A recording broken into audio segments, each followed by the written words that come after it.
Hey guys, welcome to my channel. So Valentine's Day is coming up this weekend, and for those of you that don't have a date, like myself, why not watch a movie about Valentine's Day? A horror movie, because this day can be pretty scary for some people. So kick back, grab that box of chocolates, and let's watch Valentine. So Valentine. This is one of those cheesy slasher movies that came out in the early 2000 period of time. You know, you had like Scream and I Know What You Did Last Summer coming out in the 90s, and then you had the second wave of like early 2000 slasher movies, which I have to admit are a huge guilty pleasure of mine. They're probably my favorite type of horror movie. My all-time favorite is probably Scream and Child's Play, but I'm ashamed to say I enjoyed this movie and I've seen it several times now. Yes, look, it is cheesy, it is corny, it is, well, actually, you know what, it isn't really that predictable, but I enjoyed it.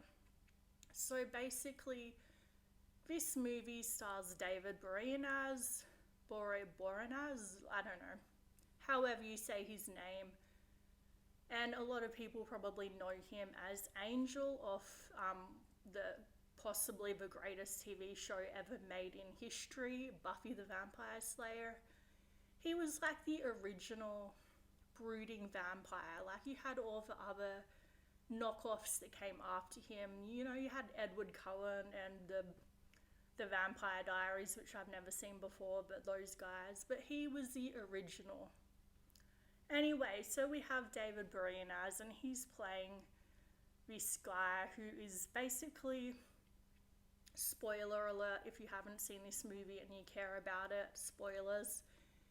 He's the killer and he's going out with this girl, and he's basically just a complete crazy incel stalker. Like, he takes obsession to the next level. He's like Severus Snape. You know, when he's fixated on a girl, he just is absolutely obsessed. So basically, he was sort of a nerd in high school. He got picked on a lot and was bullied.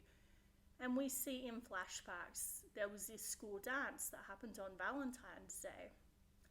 And he asked the popular girls to dance with him, and they all said no and rejected him.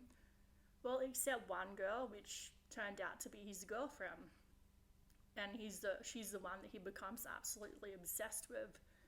But anyway, so these other girls humiliated him, and one of them, I don't want to spoil everything, but basically he gets beat up by these bunch of guys, and instead of like going after the guys that actually beat him up for revenge, he goes after the girls that rejected him.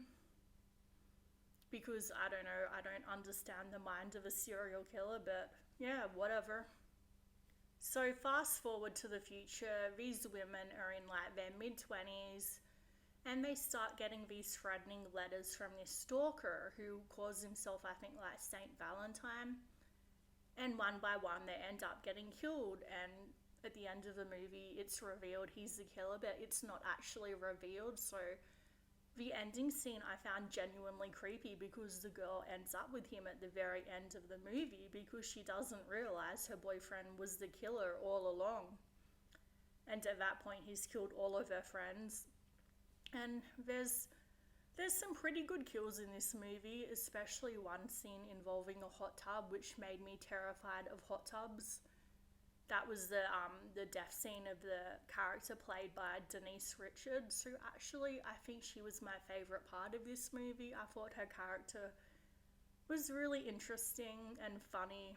So look, this isn't an amazing movie. It's definitely not going to win any Oscars, but it's a good entertaining movie just to kick back and relax. So it doesn't go for too long. You know, it follows the generic formula.